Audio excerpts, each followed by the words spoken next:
इकडं सकाळी आमच्या मॅडमचं काम खेळायचं चालू होतं. अगोदर तर ह्या टॉयसला तर खूप जास्त भीत होती, पण आता ह्या टॉय सोबत खेळत बसली होती. आणि तुम्हाला पण दाखवतो आणि त्या टॉय सोबत कसं खेळते आणि कसं बोलते ते तुम्ही पण बघा.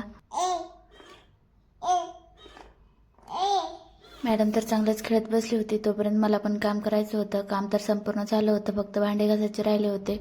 मॅडमचं मूड कवा बदलायचे काय कळणार, त्याच्यामुळे अगोदर पटमाने भांडे घासून घेतलं होतं. इकडे हानीचे पप्पा चिकनला मॅरिनेट करून ठेवले होते. संध्याकाळी बिर्याणी करायचं होतं, त्याच्यामुळे मग पार्सल पण आलं होतं. तेच बाहेर आणायला गेलो होतो. पार्सल म्हणलं की तर अगोदर माझ्या मनात लड्डूच फुटतात. कधी कधी ओपन करून बघावं म्हणून असंच वाटते, पण माझ्यापेक्षा तर हानी जास्त खुश, कारण का त्याच्यामधले एक पार्सल हानीसाठीच मागवलं होतं. त्याच्यामुळे बापलेक पण दोन्ही पण पार्सल त्यांनीच ओपन केले होते.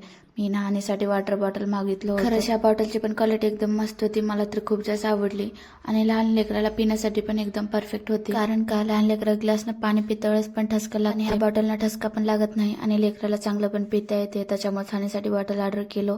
जर तुम्हाला याची लिंक पाहिजे असेल तर कमेंटमध्ये लिंक म्हणून टाईप करा, तुम्हाला लिंक. आणि दुसऱ्या पार्सलमध्ये कंटेनर बॉक्स ऑर्डर केलं होतं. त्याची पण क्वालिटी एकदम मस्त होती आणि कमी प्राइस मध्येच मला 6 कंटेनर बॉक्स भेटलेत. जर तुम्हाला ह्याची पण लिंक पाहिजे असेल तर कमेंटमध्ये लिंक म्हणून टाईप करा, तुम्हाला भेटून जाईल. मग संध्याकाळी हानीचे पप्पा आणि मार्केटला गेले होते. येत्या वेळेस तरकारी किराणा सामान घेऊन आले होते आणि स्वयंपाक पण करायचं होतं. पण आज मी स्वयंपाक करणार नव्हतो, मला सुट्टी भेटली होती, कारण का आज हानीचे पप्पा बिर्याणी करणार होते. त्याच्यामुळे मला थोडंसं हानीच्या पप्पाला हेल्प करायचं होतं, पण हानी करूनच देत नव्हती, त्याच्यामुळे त्यांनी स्वतःच करून घेतले होते.